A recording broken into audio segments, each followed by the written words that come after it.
Hi Deborah, thanks for joining me today. How are you?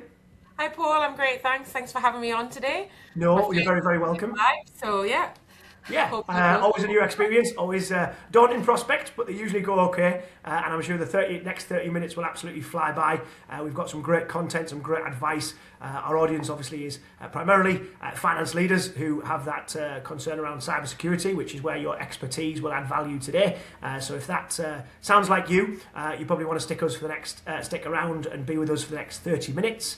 There is, of course, an opportunity. We are live to submit questions using the comments box on LinkedIn. So please take that opportunity. If there's something that you'd like to ask Deborah, then you have that opportunity today. But Deborah, just start by telling people, if they don't already know who you are, you're really well networked, really well known in the Northeast, but who you are and what a Net Defence do.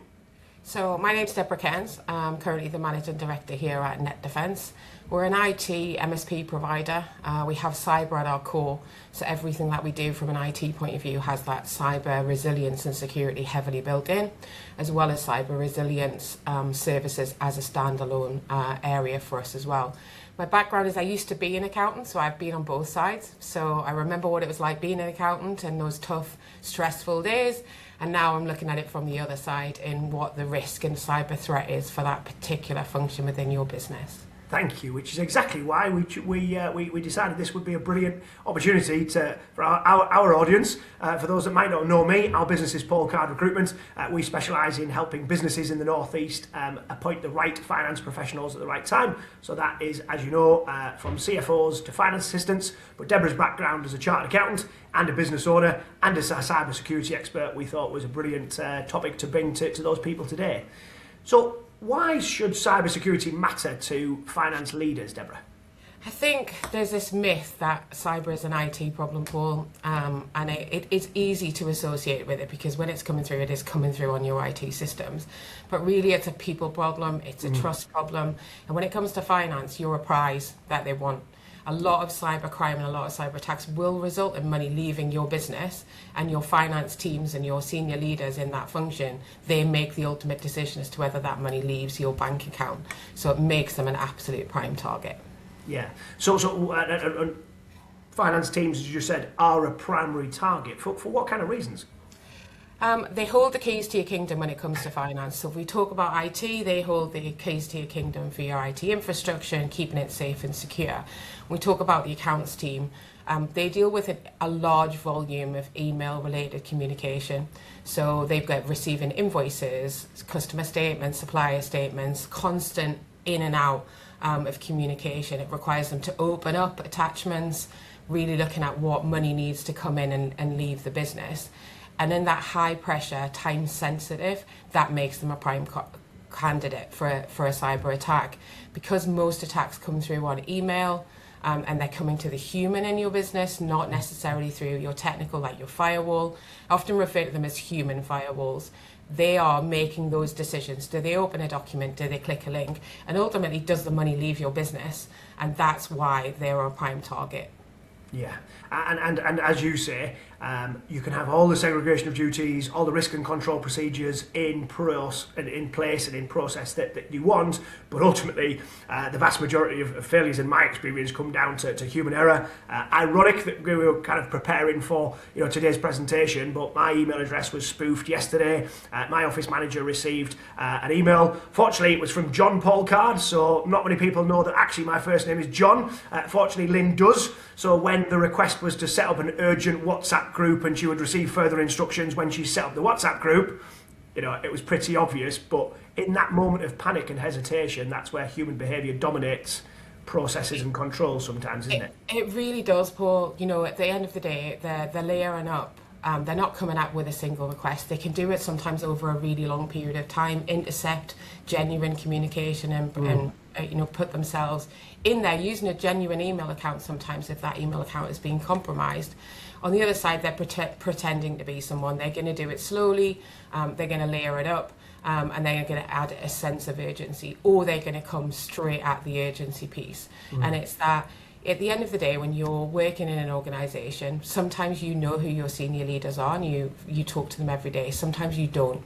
So what we have to think about is how you communicate with your finance teams. What is an acceptable behaviour? How might you request something? Because those are the things that are going to help the human make the decision. You know, knowing that that's your middle name or your first name, or you wouldn't use a Sunday name, as we often call them, or you wouldn't text them and ask them to do something, you would only ever email. Those are the types of things that you can set these standards and say, I will never ever.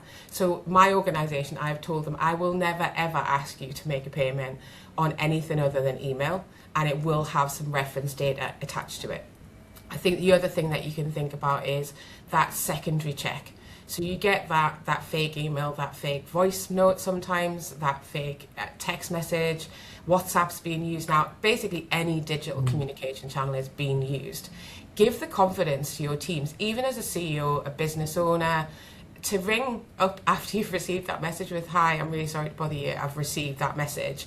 Do you really want me to do that? You know, far better to have that second check, even if it could take a few more minutes to get done what you want to get done, than see tens of thousands of pounds leave your bank. And the stats are pretty bad when you look at it, excuse me while I look down. So we look at payment redirection, which is the most common type we see where finance teams are being impacted. In 2024, it was 450 million in the UK, based on money and funds being directed somewhere they shouldn't have gone. So whether that's a fake invoice entirely, a redirection of funds because they're saying, oh, sorry, we've got a new bank account, please, you know, make that change.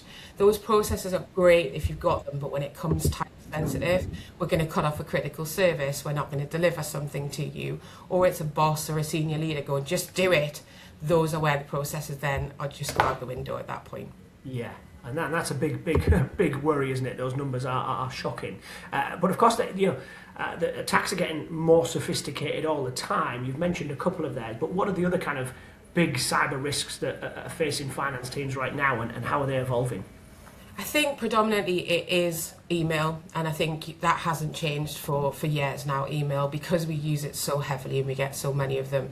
Email-based attacks are far more common than somebody trying to get into your IT infrastructure, because it relies on the human predominantly from that side. We're seeing things like email spoofing, or they're injecting ransomware, or there's something in a file that you're going to open.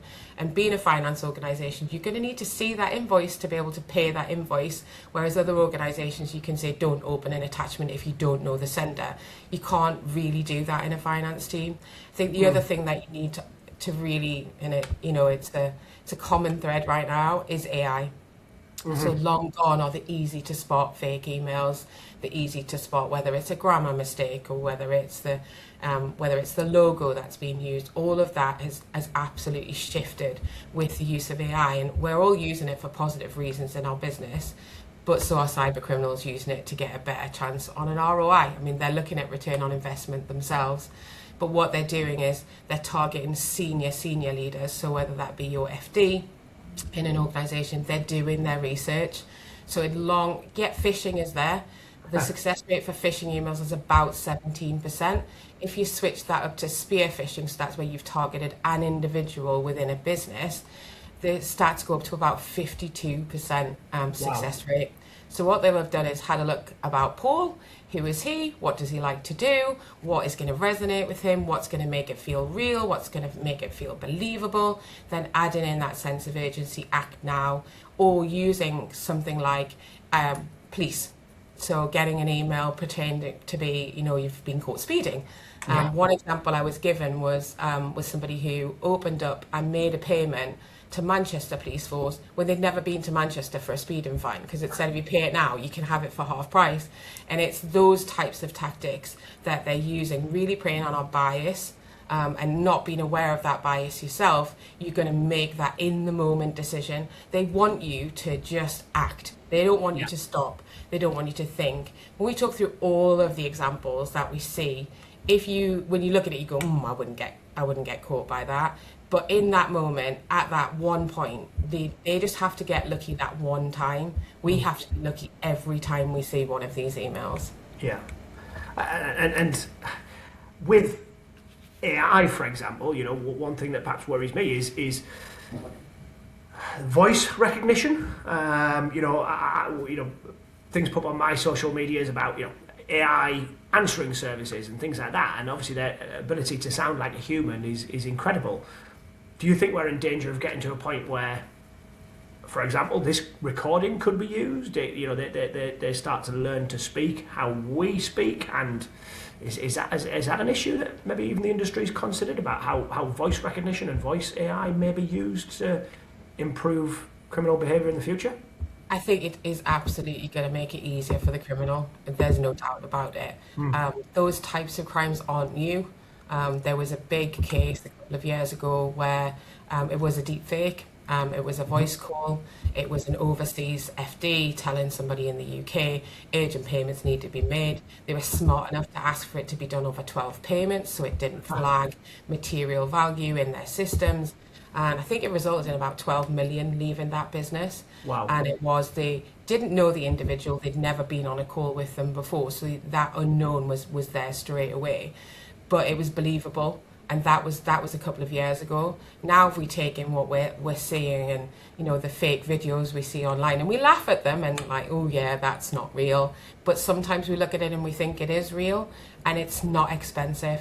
I think years ago that technology, was out of the reach of your average cyber criminal. Yeah. It's not now. The use of AI and all the tools that are available, they can, and exactly this, using this video plus others, particularly from a marketing point of view, we all do it. We put ourselves online, and it's that information that we put out and we share can be used against us. And I think it's really about setting the right tone in your business. So that you're setting those internal parameters that no one ever knows about. You don't have it in procedures, you don't have it in your kind of day-to-day. You're setting that away from, so no cyber criminal could ever see the fact that I've told my organization I will never ask. Those are the ways to get around it. But yeah, I think we're going to see a lot more. And they use catchy terms. So smishing is your SMS one, which is the WhatsApp. Vishing is for voice. They're not new, but I think like anything, we're evolving with technology all the time. And AI, even the AI we're all using, is evolving every day. We'd be foolish to think that is not going to be used to make these scams more believable and feel more genuine. Are there any other new techniques? What's the latest development that you've seen? It's still the basics. So we talk about, they're getting more sophisticated and they're taking more time, and they are, but it still falls back to human behaviour and pushing for that human behaviour, understanding the pressures that a finance team are under, particularly if it's a small finance team, you've got less segregation of duty, doing that due diligence. So we could talk about the latest, greatest day zero. So a day zero attack is when your infrastructure is hit through a software, for example, that you might use.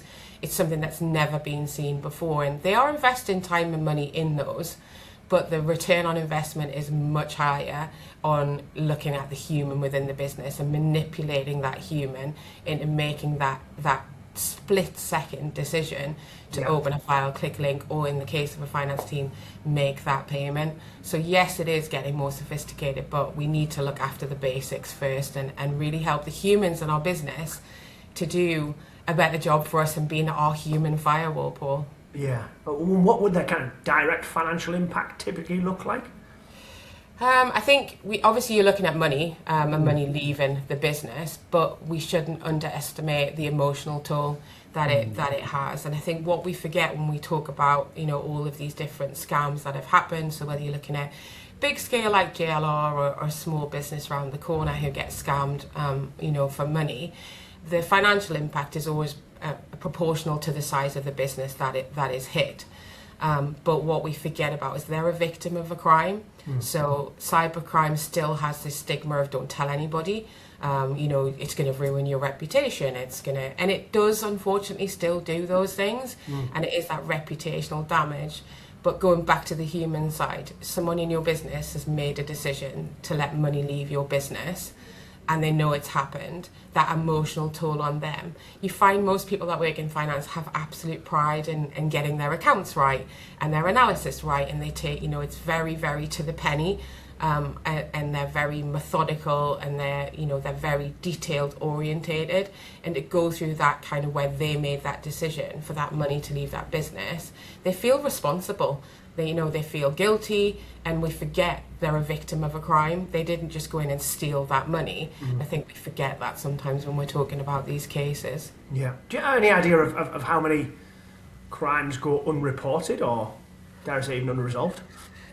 It's a real tough one to call out. The stats are higher and are getting higher all of the time. Insurance companies tell us that they're paying out more money. So if insurance is telling us cyber, attacks are on the increase and their payouts are going up, definitely the volume of what is being reported is going up.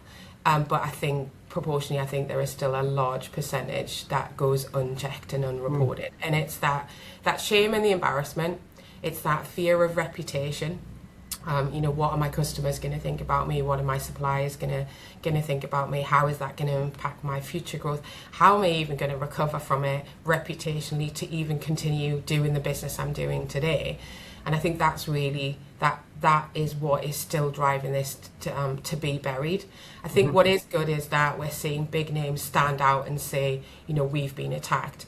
We go back to the Arnold Clark attack a couple of years ago over Christmas. I've heard the chief exec talk a couple of times. They were spending 10 million a year on their IT, and they still got hit. And then was asked then, okay, what are you spending now? And it's double. So, in organisations where they're spending multi-million pounds, they're still being hit. So I think it is about trying to be open and honest, and remembering you're a victim of crime. The thing is, if you don't report it, they can go do the same again. So reporting doesn't have to be made public. A lot of time it isn't, and it would never end up in the public domain. We've got great support from regional police forces like the ROCU. So that's the zero borders, where police are working across borders, originally set up to deal with drug crime and other crimes that went over the borders of our standard police force. We've got business resilience centres that are set up and we've got fraud hotlines. I think we feel, what's the point? It's already happened. The money's left the bank. We're not going to get it back, or we're focused on working with the bank to try and get it back. The more intel and the more information we give to these organisations, the better they can push their education pieces out.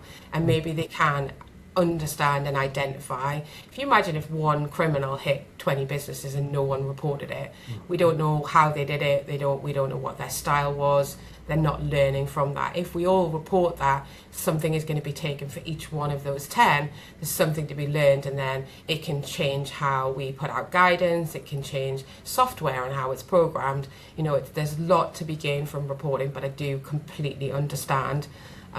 With the new cyber resilience bill and talking about making changes to how we pay ransom, I think within the 90s said they would report it and follow the process potentially, which is to get authorization to pay.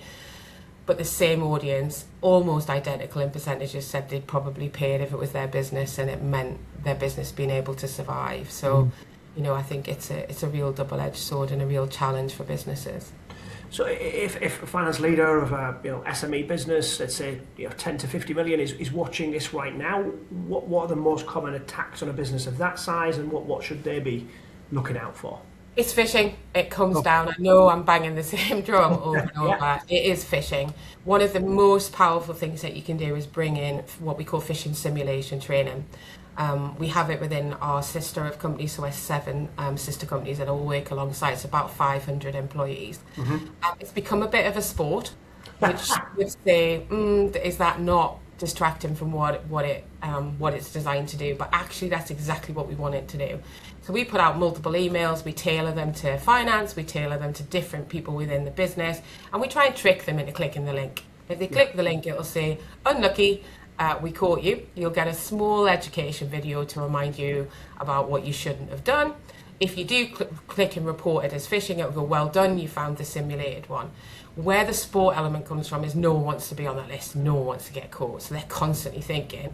But that means they apply it to every email they get because they think it's one coming from me. Right, yeah. What I will share with you is about that right time. And to give you an example, so I won't name the individual in my business, but someone writes up those fake emails.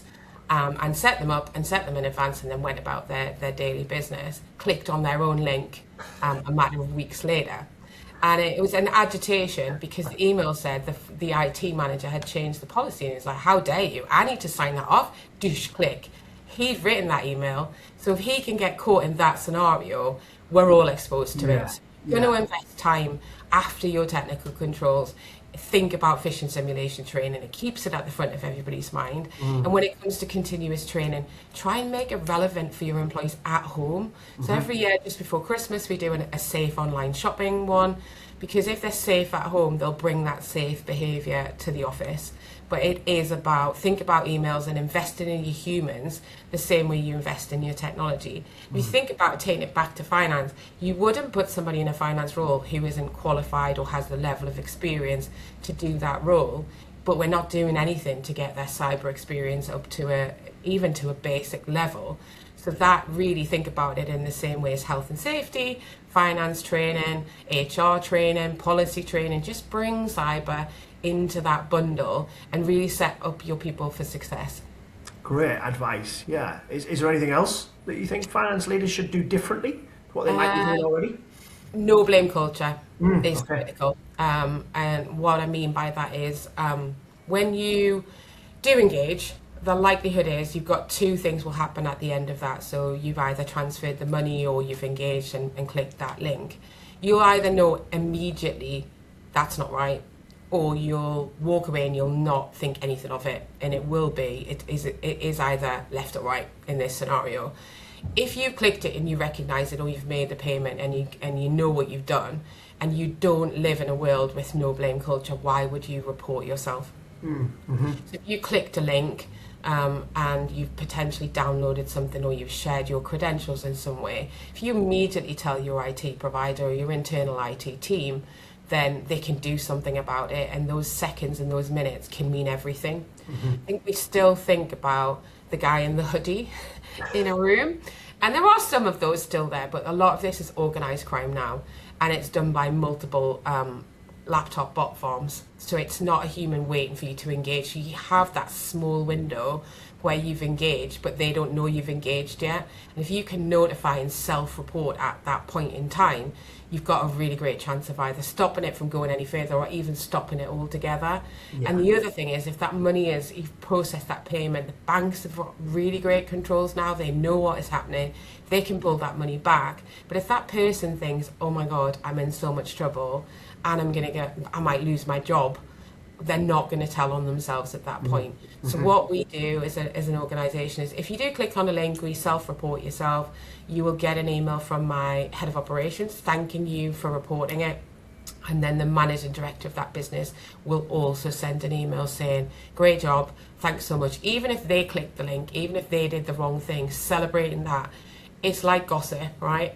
Oh my God, click the link, I told them, I got thanked for doing it, as opposed to, oh, I got walked to HR and now I'm in big trouble. So it's an easy thing to do, doesn't cost you a lot of money, but it is definitely going to give a change in culture within your organisation. Yeah, big time.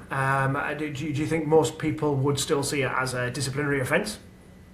It is still active in businesses today, where if you do click that link, I've even seen examples of phishing emails, so the fake ones that we're putting out there, those simulated ones, resulting in a warning because you've clicked on the link or you've opened it or you've engaged in it.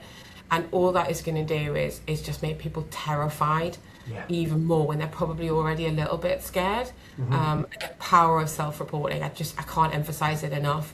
We've seen numerous ones where, even within our organisation, where someone's clicked the link, told IT straight away, they've blocked it, changed the password before they've even tried to get into our system with the credentials that they've harvested, for example. And the banks are really great. Just because you've pressed the button doesn't mean the money's actually left. You report that. Even in your personal life, if you've made that, pressed that button, you've made that payment, and then thought that doesn't feel right. Now the presence and the urgency's gone. You reflect that moment.